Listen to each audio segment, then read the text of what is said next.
Olá, minha amiga, meu amigo. Hora do nosso encontro. Hoje vou mostrar para vocês que a faca de Adélio Bispo continua enterrada na barriga de Bolsonaro. Está no hospital de novo. Bom, hoje é 16 de setembro, terça-feira. Num dia como hoje, em 1914, nascia o grande Lupicínio Rodrigues. Lupicínio fez umas 25 músicas, mais da metade delas foram um sucesso absoluto no Brasil.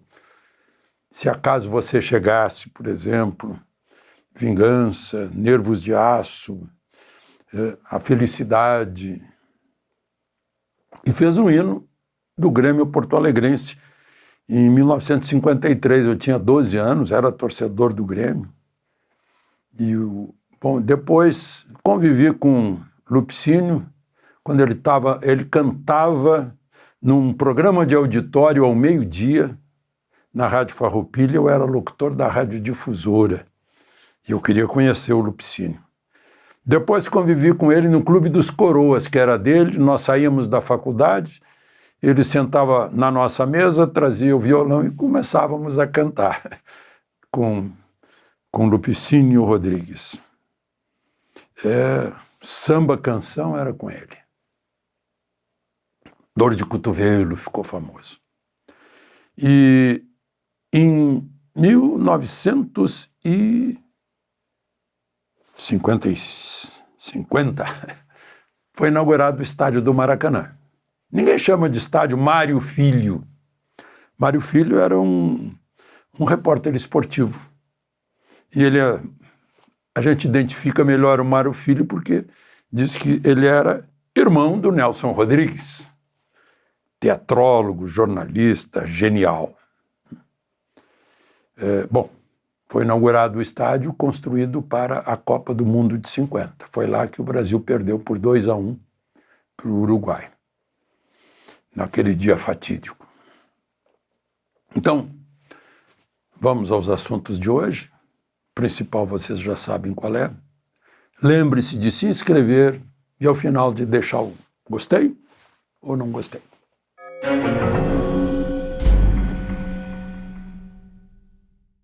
Pois, como eu disse, a facada de Adélio Bispo continua provocando estragos na saúde de Bolsonaro. Foi hospitalizado de novo hoje, levado para o hospital em emergência. Contataram o médico dele em São Paulo, o médico orientou que ele ficasse em observação, está lá internado. Ele não suporta mais outra cirurgia. Ele já fez umas 7 cirurgias, está cheio de queloides, cicatrizes que vão endurecendo, vão provocando aderências e o trânsito alimentar fica péssimo. Ele vomitou muito, crise de soluço, ou seja, a musculatura dessa parte digestiva está totalmente atingida. A faca foi para matar. E interessante que até hoje não é só o Adélio, não? Esse milagre de o Adélio ter agido sozinho, o Adélio telepaticamente se registrou como na Câmara dos Deputados naquele dia. Telepaticamente chamou grandes criminalistas para ajudarem-no, né? É que ele deu bobeira lá depois da facada e foi preso lá. Era para sumir e nunca mais ninguém se preocupar, né? Atrás de Adélio Bispo. Tinha uma bateria de celulares, computadores, que não se coadunam com a situação de desempregado dele. Era afiliado ao PSOL. No domingo, constataram pelo exame de sangue anemia e pela tomografia restos de pneumonia. Assim está. Ele tinha ido apenas para tirar lesões da pele. A situação está séria. Eu ouvi o senador Flávio Bolsonaro, filho dele, pedir orações. E ainda por cima, o Tribunal Regional Federal de Porto Alegre aplicou uma multa de 1 milhão em Bolsonaro, porque ele fez uma brincadeira com um seguidor dele, um apoiador que estava com o cabelo Black Power. Ele perguntou: o que você está criando aí dentro? Tem barata? Alguma coisa assim. E o apoiador foi entrevistado, depois, não me senti ofendido, estava brincando comigo e tal, não tem problema nenhum. Mesmo assim, o Ministério Público Federal, mais a Advocacia Geral da União, entraram contra Bolsonaro numa ação civil, né, aquela ação coletiva para defender o interesse coletivo, né? Não tinha, o ofendido não estava ofendido, né? Ação civil pública. E aí ele foi condenado, e a União também foi condenada a pagar 1 milhão, eles queriam 5 milhões. Né? A decisão foi tomada numa turma, né? O do cabelo se chama Michael Sullivan, só para vocês identificarem bem, pesquisarem para ver se não foi isso. Foi lá numa das turmas, que turma foi? Terceira turma do Tribunal Regional Federal da 4ª Região. O relator foi filiado do PT, já trabalhou na Casa Civil de Lula, no Ministério da Fome, na Secretaria de Relações Institucionais da Presidência da República, no Ministério da Justiça, foi indicado por Dilma e foi o juiz que deu uma liminar para soltar Lula, aproveitando um domingo, dia 8 de julho de 2018. Foi uma correria lá no tribunal, porque ele não era o relator, ele era o plantonista do domingo.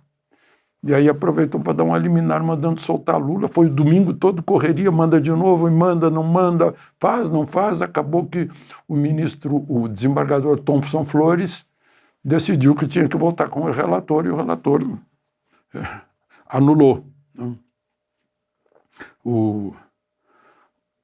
Foi o mesmo desembargador que foi o relator da condenação de Bolsonaro, dizendo que foi uma ofensa à raça e tal. Bom,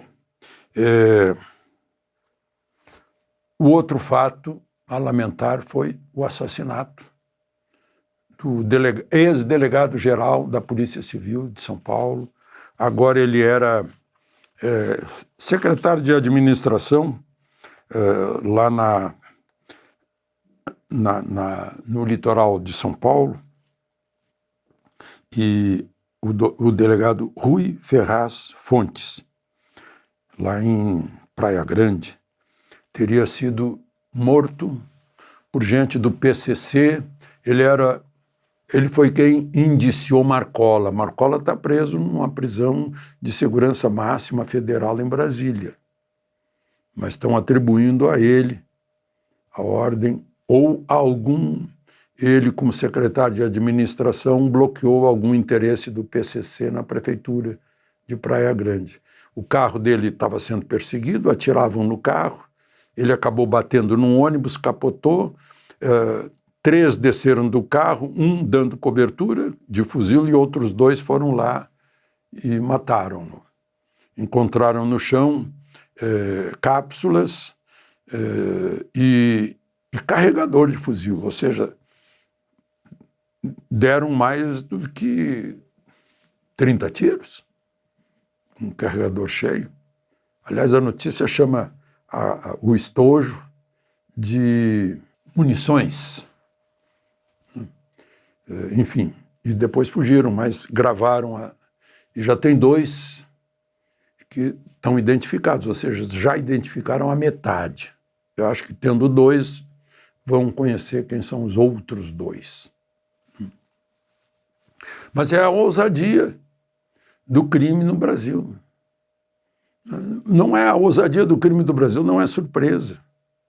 Só está mostrando que Lula faz discurso de soberania, mas o Estado brasileiro está perdendo, para o crime organizado, que tem, eu já falei aqui, está discutindo poder sobre a navegação de rios amazônicos. Tem territórios que são santuários do crime, né, territórios liberados no Rio de Janeiro, por exemplo.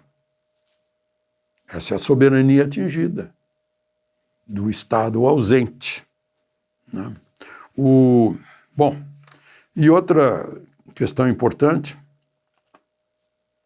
o ministro Moraes autorizou a Débora do Batom a cumprir prisão domiciliar.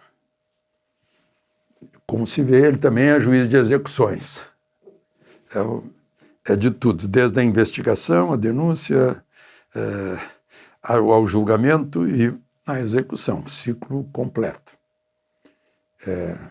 Vai cumprir em casa, mas tornozeleira, não pode se comunicar com outros envolvidos no 8 de janeiro, não pode sair de casa, não pode dar entrevistas. Espero que ela possa trabalhar, ela é cabeleireira, tem que sustentar, junto com o marido, menino de 9 anos, outro de 12, né? 5 crimes.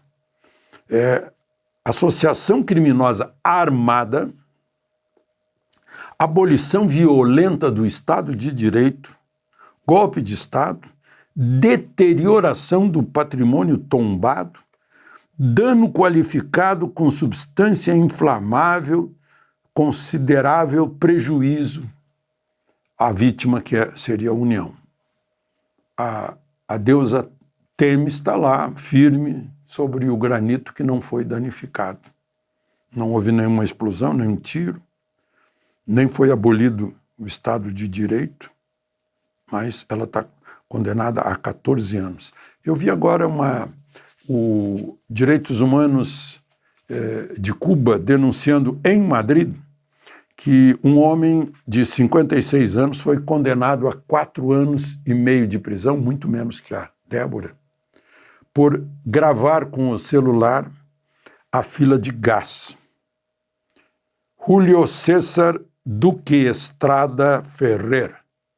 Interessante que ele tem o sobrenome do nosso autor da letra do hino nacional, Osório Duque Estrada, né, que diz: brava gente brasileira, longe vá temor servil, ou ficar a pátria livre ou morrer pelo Brasil. Isso, interessante.